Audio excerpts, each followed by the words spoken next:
Halo, ini dengan Buce. Saat ini saya bersama dengan Pak Ade Armando. Apa kabar, Bung Ade? Baik, Pak Bucek. Ya, nah, Bung Ade, begini. Tahun 2019 kita di Los Angeles nih, eh, Jokowi mendapat suara 93%. Hmm, Dan pemenang pertama daripada pemilu di Los Angeles adalah Partai PSI, yaitu empat ya. puluh empat persen. Sedangkan Wow. PDIP waktu itu berada di urutan kedua, 38%. Ya. Nah, tapi kami bingung kenapa kenapa wakil dari diaspora dari 7 kursi itu tidak ada nama PSI.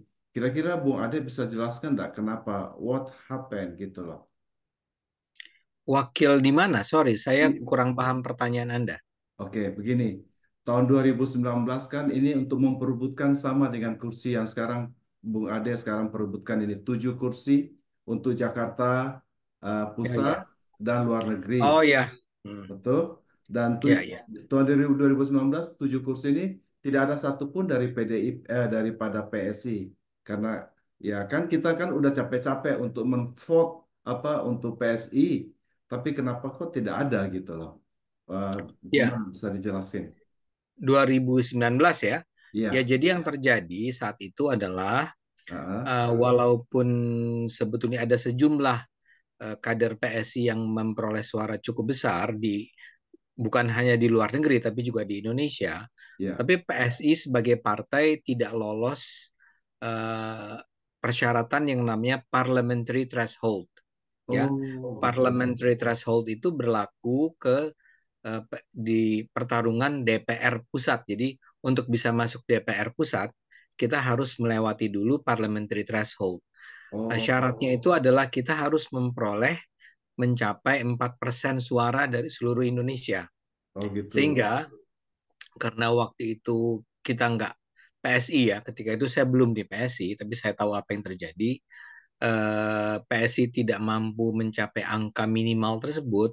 Jadi semua calon-calon legislatif dari PSI itu digugurkan. Itu Oh, yang menyebabkan mereka tidak PSI tidak ada yang lolos ke DPR satu orang pun.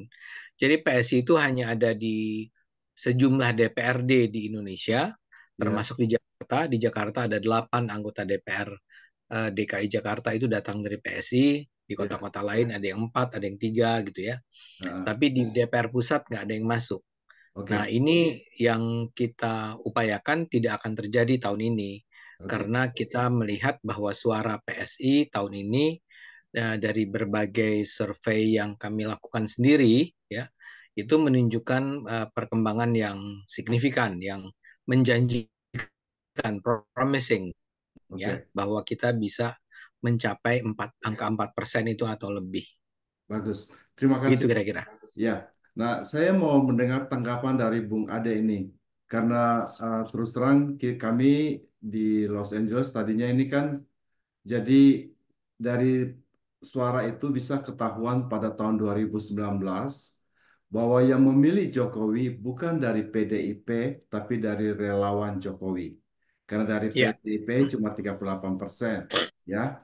Nah, terus tiba-tiba tren ini berubah ke teman-teman di Los Angeles mau mensupport Ganjar. ya, Terus kemudian berubah sekarang karena Pak Jokowi apa kayaknya anaknya ikut Gibran. Begitu Gibran ikut, saya melihat ada tren di antara teman-teman ini bukan mereka yang bikin sebenarnya. Nggak tahu dari mana yang menjelek-jelekan Jokowi, menjelek-jelekan ibu negara yang ya, ini Bung, ada kira-kira bisa jelaskan ini dari mana ini? Wah, apa gitu loh. ya. Ya, jadi kami sendiri PSI sebetulnya semula kan adalah pendukung Ganjar juga ya. Betul. Bahkan dari semua partai yang ada di Indonesia, PSI adalah partai pertama yang secara terbuka menyatakan dukungan terhadap Pak Ganjar. Tapi Iya, belakangan mungkin Anda juga tahu terjadi ada banyak persoalan lah dalam hubungan kami dengan PDIP sehingga menyebabkan akhirnya PSI menarik dukungan dari Ganjar.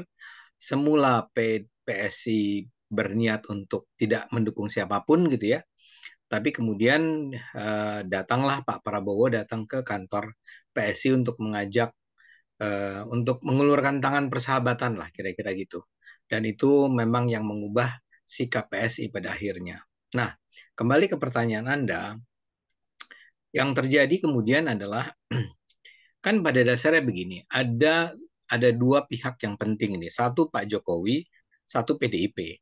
Iya, Pimpinan PDIP selalu berkeras bahwa tingginya suara dukungan terhadap Pak Jokowi di dua pemilu terakhir, 2014 dan 2019, itu disebabkan karena PDIP, ya. iya, Jadi Jokowi beruntung karena didukung oleh sebuah partai yang yang populer di depan mata masyarakat, ya. iya, Uh, nah, tapi sekarang nampaknya teori itu, hipotesa itu sulit dilihat dalam dunia nyata ya, karena ternyata begitu Pak Jokowi itu menarik juga atau menunjukkan keengganannya untuk mendukung Pak Ganjar, terjadi gangguan nih terhadap dukungan terhadap Pak Ganjarnya, terjadi penurunan yang serius. Nah, iya, karena itulah kemudian ada pihak-pihak yang berusaha menunjukkan bahwa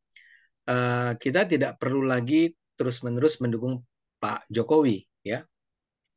Karena Pak Jokowi itu misalnya contohnya seperti yang mungkin juga Anda baca ya, dia adalah pengkhianat terhadap PDIP, dia dikatakan mengkhianati konstitusi, interfering di dalam Mahkamah Konstitusi dan seterusnya.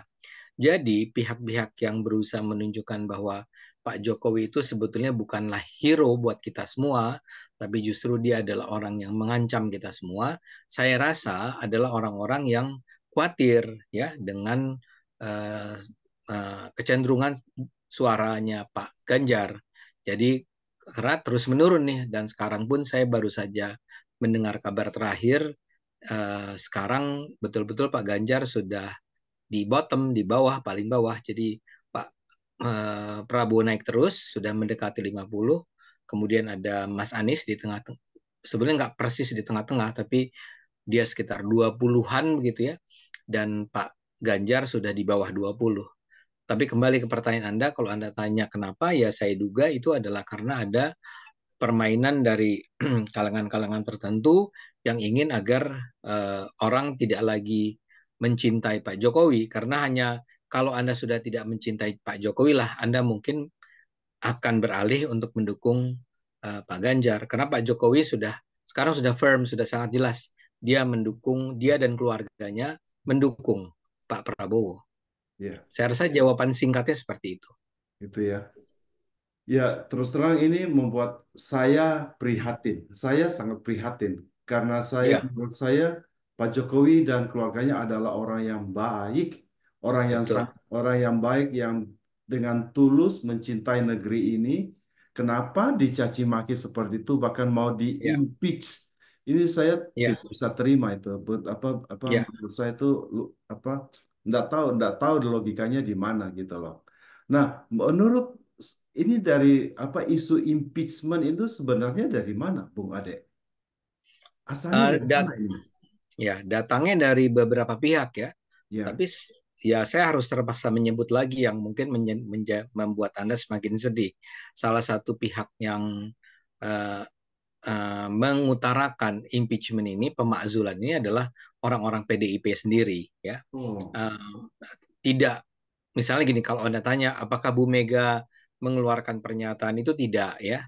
Tapi ada beberapa pimpinan lainnya yang sebaiknya tidak saya sebut namanya ya, karena kalau saya sebut namanya ada implikasi hukum juga buat saya nantinya. Tapi iya. yang jelas ada dari pimpinan-pimpinan atau tokoh-tokoh PDIP, tapi kemudian juga ada, Anda pernah pernah dengar yang namanya petisi 100? Itu adalah mereka yang sudah sejak lama memang membenci Pak Jokowi. Uh, Mereka dari kubu oposisi terus-menerus menyerang Pak Jokowi, dan sekarang tiba-tiba mereka muncul kembali dengan menyebarkan seruan-seruan agar masyarakat bersama-sama mau mengimpeach Pak Jokowi. Ada juga dari Anda mungkin pernah dengar dulu IF Saifullah Fatah.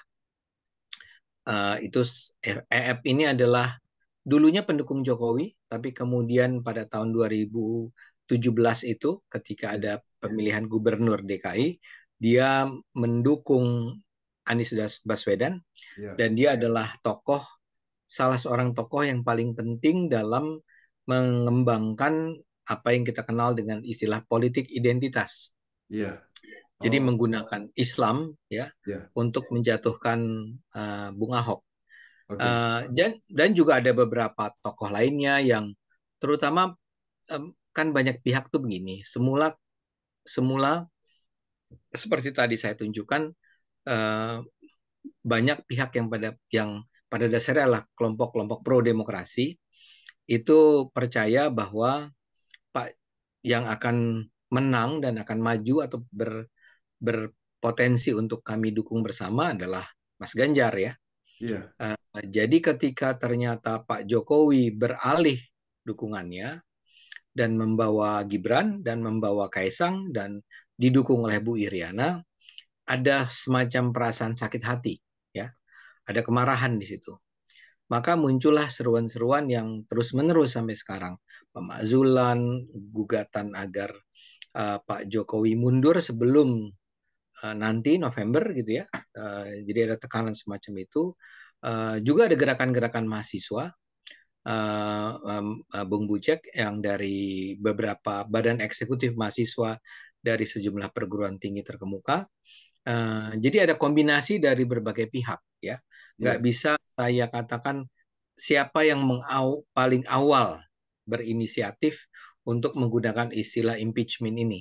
Hmm, Tapi memang datang dari beragam pihak yang kelihatannya sangat khawatir dengan kemenangan Prabowo dan Prabowo itu didukung oleh Pak Jokowi. Orang tahu bahwa peningkatan kenaikan suara Pak Prabowo yang luar biasa dalam mungkin sebulan 2 bulan terakhir itu terjadi karena adanya Pak Jokowi di sana ya. ya. Nah, karena itu yang mereka habisi adalah Pak Jokowinya. Iya, saya merasa bingung karena menurut saya ini kan pertarungan antara Pak Prabowo, Pak Ganjar, Pak Anies. Kenapa Pak Jokowinya yang diserang? Saya malah tidak melihat yang diserang Pak Prabowo, tidak ada yang serang. Iya, Pak betul. Pak Jokowinya yang diserang. Saya heran apa hubungannya gitu loh. Iya, iya, iya. Iya. Oh Justru jadi karena mereka percaya bahwa Pak Jokowi lah yang menentukan. Faktor paling menentukan dalam Pilpres kali ini adalah Pak Jokowi justru. menurut saya sih semakin Pak Jokowi diserang, semakin orang tidak orang yang kecewa dengan Pak Jokowi bukannya ke Pak Ganjar, malah ke Pak Anies seharusnya Iya, itu. Menurut iya, saya ya. betul. Betul, Karena kira-kira suaranya gitu. sekarang betul seperti yang Anda baru saja katakan ya. Iya, Kenaikan suara Pak Anies itu sangat signifikan. Belum bisa mengalahkan Pak Prabowo, masih jauh ya. Tapi hmm, yang jelas dari angka yang tadinya di bawah 20% sekarang sudah di atas 20% dan yang sebaliknya terjadi pada Pak Ganjar. Tadinya di atas 20%, sekarang sudah ada lembaga survei yang mengatakan bahwa angkanya sudah 19% lah, kira-kira gitu. gitu ya. So itu adalah saat ini tanggal 23 Januari ya. Jadi itu Ya, adalah data yang paling terbaru ya. Nah, dari lapangan ya. yang Pak Ade jumpai apa lagi? Yang kan Pak Ade ini hampir setiap hari turun ke lapangan, mendengarkan aspirasi rakyat. Apa yang mereka pikirkan, apa yang mereka katakan kepada Pak Ade ini? Saya pengen tahu. Mungkin Anda bisa bantu karena banyak hal yang bisa saya komentari ya. Ya, Tapi Anda bisa bantu apa yang mungkin menarik Anda atau masalah teman-teman masalah Anda. ini, masalah karena saya mengganggu sekali bagi saya. Saya suka Ganjar, tapi saya tidak bisa terima kalau orang menjelekkan misalnya Ibu Iriana ini katanya cawe-cawe dari Tempo itu dari mana, itu apa benar sumbernya, itu apakah bisa dipercaya atau bagaimana? Tampaknya bagi saya orangnya sepolos itu mana bisa begitu lihai ngatur Ya, strategi kayak gitu, gimana Pak Ade? ya, ya. Laporan Tempo belakangan ini memang eh, jadi mereka mereka tetap menggunakan sejumlah data yang akurat ya. Misalnya saja bahwa Bu Iriana memang sudah berubah dari tadinya praktis mungkin setahun sebelum ini relatif tidak merasa perlu untuk ikut gitu ya dalam proses politik. Tapi sekarang ketika dia melihat ini apa yang saya dengar ya, dengan kata lain bisa saja juga saya salah ya, tapi yang saya dengar dari orang-orang yang saya percaya dan itu berada di lingkaran-lingkaran yang dekat sama Pak Prabowo, Bu Iriana itu mungkin akhirnya pada secara perlahan itu tersakiti juga hatinya melihat bagaimana pertama-tama suaminya seperti Anda katakan tadi kan diperlakukan secara tidak pantas lah oleh pimpinan PDIP. Tapi kemudian serangan terhadap anaknya, kedua anaknya ya, baik Gibran maupun kemudian Kaisang ya, dianggap bocah cilik, bocah ingusan, tidak punya kompetensi, memanfaatkan pamannya dalam Mahkamah Konstitusi dan seterusnya dan seterusnya. Ya saya pikir ya normal saja lah. Akhirnya Bu Iriana sebagai seorang ibu keluar kan semangat proteksi terhadap lingkungan keluarganya. Jadi mereka bersama-sama sekarang ya berada dalam satu kubu yang solid ya. Iya, Nah ini kemudian dibaca dengan cara yang atau dengan sengaja dispin dibelokkan sehingga seolah-olah bahwa Bu Iriana itu sejak lama dia itu terlibat, sejak lama dia turut mengatur kan. Padahal yang saya tahu sih Bu Iriana tuh ibu yang baik, yang sayang sama suaminya, yang loyal. Ya kalaupun dia ikut dalam pembicaraan-pembicaraan, ya wajar juga lah. Dan pembicaraan itu kan bukan berarti dialah yang betul. mengkoordinasi, mengatur Pak Jokowi arahnya kemana dan seterusnya, atau anak-anaknya sebaiknya melakukan apa. Hmm. Nah, jadi ini memang semacam result hasil dari rasa kegalauan ya dalam pandangan saya, kegalauan pihak-pihak yang melihat bahwa ya bayangkan ya dalam perubahannya terjadi dalam waktu yang relatif cepat, Bung Bucek ya, dari semula yang nampak Ganjar itu terus naik dan sangat sangat orang sangat yakin bahwa kalaupun akan ada pertarungan yang ketat, tapi dia itu berada di atas, orang merasa hampir pasti dia akan lolos ke putaran. Kalau ada dua putaran pasti ke putaran kedua, atau menang satu putaran bahkan di masa itu. Dan bahwa partai-partai yang relatif lebih kecil akan memilih bergabung dengan uh, Mas Ganjar. Dan itu tidak terbukti akibat berbagai blunder yang dilakukan oleh PDIP. Nah, orang-orang ini yang tidak bisa menerima kenyataan bahwa Ganjar mungkin sekali kalah, itu kemudian melakukan segala daya upaya untuk menjatuhkan Prabowo, tapi seperti Anda katakan, yang diserang bukan Prabowo-nya, tapi orang-orang yang berada atau Pak Jokowi dan anak-anaknya dan istrinya yang berada di lingkaran terdekat dari Pak Prabowo. Mungkin karena mereka merasa bahwa mereka sendiri percaya bahwa sebetulnya masyarakat suara Prabowo itu naik dengan sangat sangat impresif ya, dari bulan ke bulan, dan mereka sangat percaya bahwa yang menyebabkan kenaikan yang luar biasa tersebut adalah Pak Jokowi ya. Karena itu mereka all out. Saya termasuk orang yang terus berulang kali mengingatkan PDIP karena tadi kalau Anda ingat saya sudah nyatakan bahwa saya itu sebetulnya aslinya pendukung Ganjar. Iya, Nah, saya sudah menyatakan tuh PDIP berhentilah bersikap arogan terhadap terhadap siapapun ya, terhadap Pak iya, Jokowi, terhadap iya, Ganjar, terhadap iya, partai-partai lain, iya, dan mereka tidak pernah mau mendengar. Dan sekarang sudah terbukti kan hasilnya seperti yang kita lihat sekarang ini. Perkembangan terakhirnya tadi yang saya ungkapkan. Jadi kalau hasil survei itu gini, Bung Bucek di Indonesia ini. Banyak sekali surveinya. Tapi saya selalu pegang ada beberapa nama lembaga penelitian yang saya percaya mereka akurat atau dapat diandalkan. Ada SMRC, itu Saiful Mujani, kemudian Indikator, Burhan Muhtadi, LSI, Lembaga Survei Indonesia itu Jaya Dihanan. Yang lain ya bisa dipercaya, misalnya LSI-nya Denny JA, tapi ya dia pernah punya track record buruk lah. Maksudnya dia bisa bermain-main dengan angka. Jadi not always gitu loh, tidak selalu dia itu bisa diandalkan. Ya, Dan ada beberapa nama lain, Indobarometer kalau tidak salah. Nah, yang tadi saya kutip itu yang sudah Pak Prabowo 647 lah kira-kira begitu, itu adalah dari indikator yang dari Pak Burhan tadi. gitu ya. Nah, saya sebenarnya kira-kira mengerti apa yang terjadi dari yang terjadi di LA. Jadi pada tahun 2019 itu, saya diberitahu oleh tokoh-tokoh PDIP. Pak Buce, PSI ini curi suara kita nih. Kenapa mau ikut-ikutan? Sebenarnya ini gara-gara kita seharusnya mungkin 90-80%. Gara-gara ada PSI kita jadi 38%. Jadi saya mengerti sebenarnya PDIP itu bencinya PSI itu gara-gara itu. Pada waktu mendukung Jokowi, mereka merasa bahwa ini gara-gara PSI masuk-masuk ikut-ikut ngambil suara pendukung Jokowi.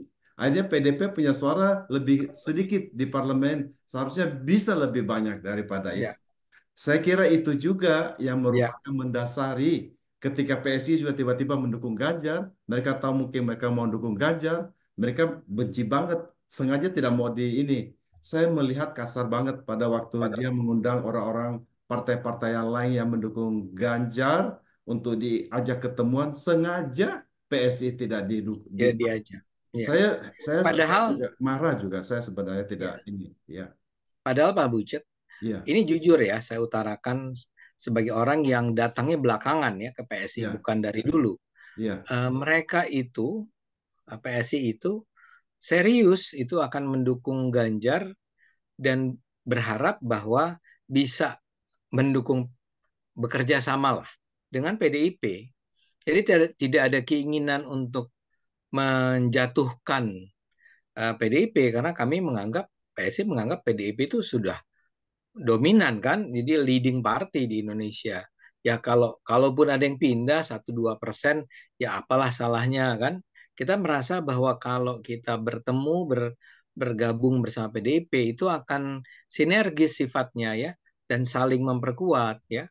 Eh, dan tujuan tujuan utamanya ketika itu adalah memenangkan Mas Ganjar, tapi Ganjar sendiri ternyata buat kami jadinya mengecewakan. Dia pernah bilang, ditanya wartawan kan, bagaimana Pak dengan dukungan dari PSI? Siapa itu PSI? Dia bilang. ya. Aduh, Nah, aduh itu buat kami ya, ya itu menjelaskan bahwa memang Mas Ganjar ini ya dia kader partai sesungguhnya dari PDIP. Dia itu seringkali tidak bisa mengambil keputusan yang tegas sesuai dengan hati nuraninya, ya karena pimpinan-pimpinannya. Itu pandangan saya ya. ya. Saya rasa kalau menurut saya ya, langkah Bu Mega yang sampai menunda-nunda untuk memberikan support pada Ganjar itu sebenarnya salah. Kalau Ya, beliau melakukan itu lebih awal, PDP dulu ngomong, kan bagus gitu. Partai-partai ya, lain pada ikut semua. Karena ya, beliau begitu lama untuk menunda-nunda, akhirnya partai-partai lain sudah akhirnya ya, udah bergabung duluan, baru belakangan baru beliau masuk itu. Jadi menurut ya, saya, aduh, sebenarnya itu adalah langkah yang salah gitu loh. Mendeklarasikan Ganjar pada menit terakhir gitu, akibatnya hanya dua partai yang Perindo dan P3 yang ikut ya. Itu ya. ya, Menurut ya, saya dan kira-kira itu dan langkah kedua yang salah. partai itu juga praktis tidak banyak bekerja ya, tidak Tidak, banyak ya. bersuara, tidak. Ya memang memang hubungannya tidak. Sebagian dari orang P3 bahkan sudah menyatakan bahwa mereka sesungguhnya lebih prefer untuk berada di kubunya Pak Prabowo sekarang ini. Ya. Tapi ya suara partainya tetap ke Pak Ganjar. Pak Ya Ya, tidak bisa dihindari bahwa memang kita ada ilfeel juga pada Pak Prabowo karena kita oh ya, dulu ya, dia itu dengan para apa dengan radikal gitu ya. ya, ya, Dan ada orang-orang tertentu di situ yaitu Fadly Zon yang menurut saya itu mulutnya sampah gitu loh. Ya, menurut saya terus terang saya seharusnya tokoh masyarakat tidak bisa ngomong gitu, tapi menurut saya tuh apa saya tuh jadi ngeri gitu loh.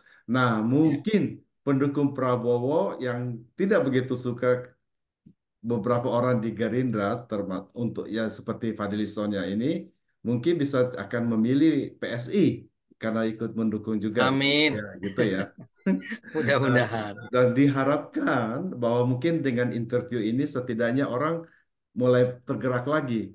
Karena Terima di LA kasih. saat ini Ganjar punya itu deklarasi udah bergerak dari dari Masjid Al-Thohir yang pendukungnya banyak, mereka ada bergerak untuk Pak Anies.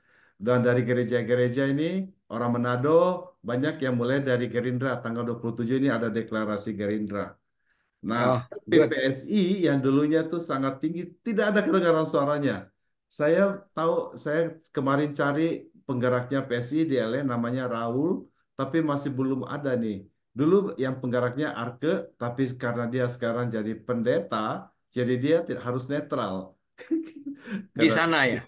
di LA nih, saya cerita di Di LA. LA. Ya. Tapi tidak ada denda, tidak ada yang bergerak nih. Nah, saya mungkin dengan interview dengan Pak Ade ini, mereka ada punya option ya. Jadi Oh ya. option yang mendukung Prabowo mungkin ya, tapi tidak begitu suka beberapa orang di Gerindra di bawahnya Pak Prabowo ini. Itu yang mereka ini mungkin bisa melalui PSI ya, atau sebenarnya ada banyak sih, sebenarnya ada sini ada Uya Kuya, ini juga Oh ya. lumayan ya gitu. Golkar Ya, ya. ada tokoh-tokoh, ada Abraham, dan sebentar juga nanti mungkin saya akan interview beberapa dari PSI, siapa Ya, yang Masya dan ini tentang mereka punya apa yang mereka lakukan, karena tidak ya, ketutup, dia punya ini tidak kedengaran ya, apa yang ini ya. Nah, ya. sebagai caleg dari kita yang mewakili kami diaspora Indonesia, ya. Nah, gimana kira-kira Pak Ade punya inspirasi apa yang mau disampaikan ke kita? Ya, soal diaspora ya.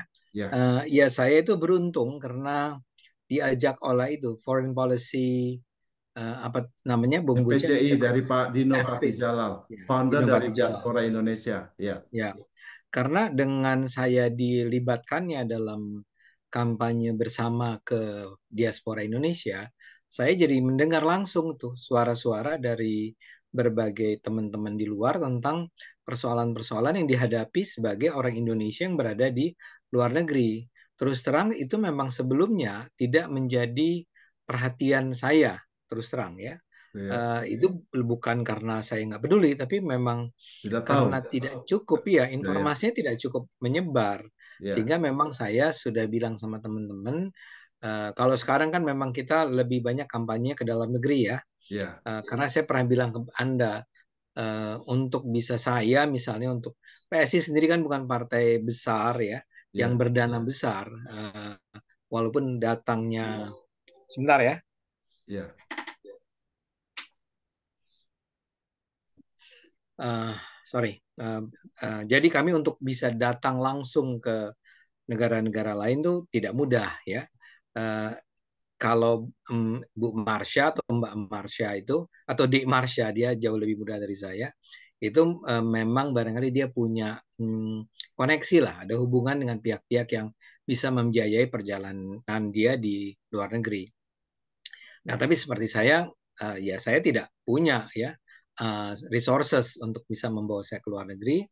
Dan saya pernah cerita juga ke Anda bahwa sebetulnya pernah ada pihak-pihak di Australia dan Eropa yang menawarkan saya untuk datang ke sana dibiayai mereka, tapi mereka adalah pendukung Ganjar. Jadi ketika mereka tahu bahwa PSI akhirnya mendukung Prabowo, mereka membatalkan rencana kedatangan saya.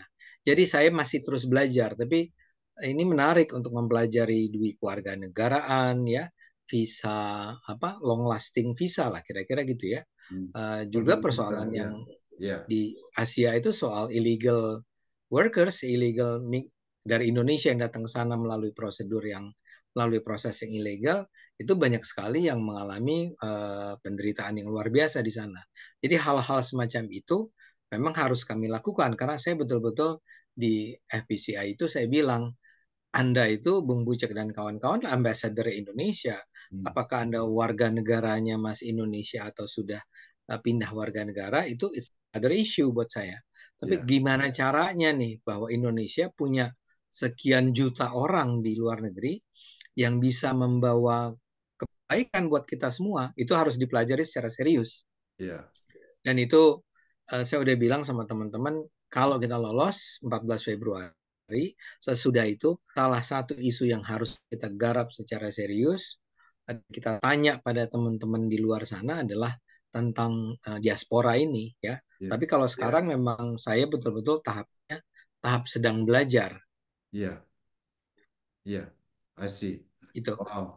ya. Jadi itulah kurang lebih apa yang secara honest ya dari Bung Ade yang Ya, menyatakan bahwa tadinya tidak tahu juga ini apa isu-isu daripada diaspora ya, ini ya. dan mungkin interview ini akan membantu karena orang paling kaya pun juga tidak akan mungkin mau keliling dunia mau untuk kampanye itu butuh tenaga dan uang terlalu banyak. Jadi dengan Iya, iya. Zoom ini sangat efektif sebenarnya untuk Betul, bisa betul. memperkenalkan diri. Ya. Moga-moga saya yang adalah juga dari dia saya adalah pengurus dari IDN Global, saya board of advisor juga bisa Oke. apa membantu untuk menyebarkan untuk Terima kasih. seperti ini untuk Bung Ade ya. Nah, kita punya waktu tinggal 5 menit. Kira-kira ada ada hal yang menurut Bung Ade harus diluruskan enggak yang mau disampaikan kira-kira?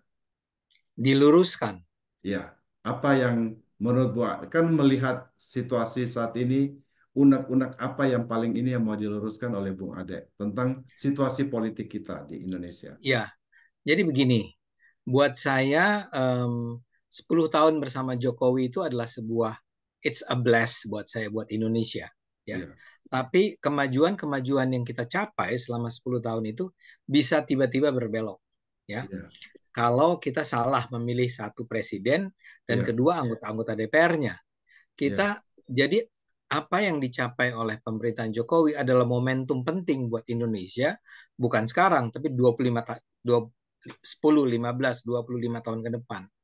Jadi betul-betul saya berharap kita tidak biarkan proses politik ini berjalan tanpa kita terlibat secara serius. Saya berterima kasih sekali loh dengan Anda, Bung Bucek, karena apa yang Anda lakukan ini, hopefully ya, dan Anda tadi katakan akan juga bicara dengan Marsha mungkin atau dengan pihak-pihak lain ya, itu hopefully bisa membuka mata teman-teman diaspora dan kita betul-betul nanti pasca 14 Februari bisa diskusi semacam ini lagi, tapi iya, dengan langkah-langkah yang lebih eh, bisa diukur ya, bisa dijalankan ya untuk kebaikan semua, bukan hanya teman-teman diaspora, tapi bagaimana misalnya ada pertanyaan tuh dalam salah satu diskusi, gimana caranya mencegah jangan terjadi brain drain kan?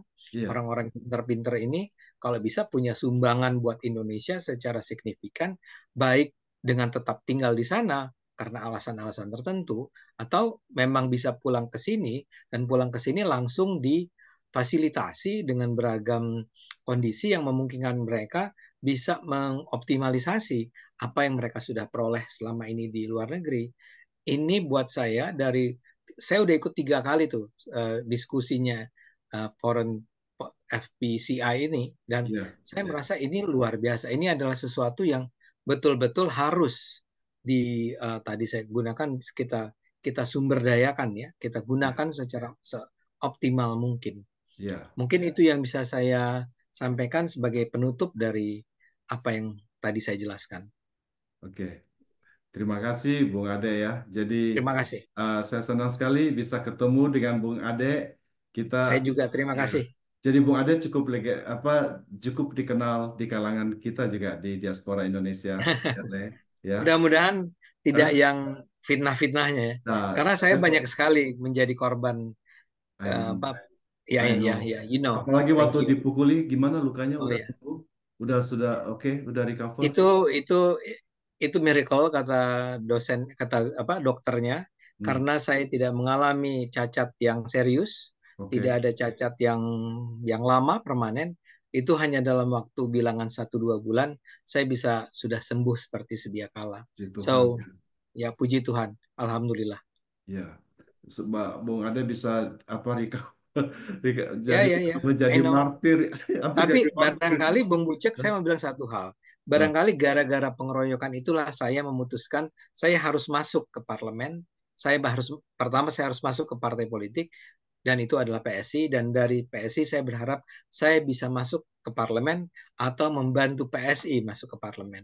Hmm. Jadi itu ada blessing in disguise-nya kok. Gitu ya. Jadi itu merupakan pemicu sehingga bisa Pemicu. ikut ini juga ini sehingga Ya, mau running juga jadi apa caleg melalui diaspora dan Jakarta Utara dan Jakarta Pusat. ya.